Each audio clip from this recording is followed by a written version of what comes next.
বলি কি কাকিমা, আপনি তো কিছুই জানেন না। সবাই এসে আপনাকে জানাবে, তারপরেই আপনি রাস্তায় নামবেন, না হলে আপনার পক্ষে জানা সম্ভব না কোথায় কি ঘটনা ঘটছে। বাবা মাকে আপনার কাছে এসে অনুরোধ করতে হবে যে চলুন রাস্তায় নামুন। তা আপনি নিজের মেয়ের সময় কত লোকের বাড়ি বাড়ি গেছিলেন রাস্তায় নামার জন্য? আপনার মেয়ে হসপিটালে ছিল, একটা সেফ জোনে ছিল, ওটা আলাদা কেস।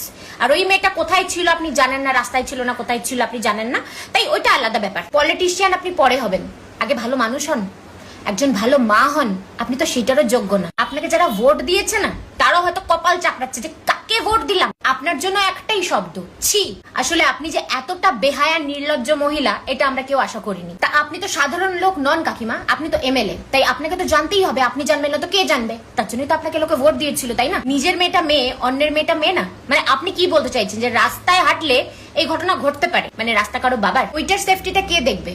আসলে আপনি বুঝতেই পারছেন না যে আপনি সিম্প্যাথি খেলবেন নাকি পলিটিক্স। এরপর থেকে স্ক্রিপ্টটা ভালো করে মুখস্থ করে বলবেন, কারণ দেখে দেখে বললে না ক্যামেরায় বোঝা যায়। আমার মনে হয় এমএলএ হওয়ার আগে একটা এন্ট্রান্স এক্সাম হওয়া উচিত, যাকে তাকে এমএলএ করা উচিত না।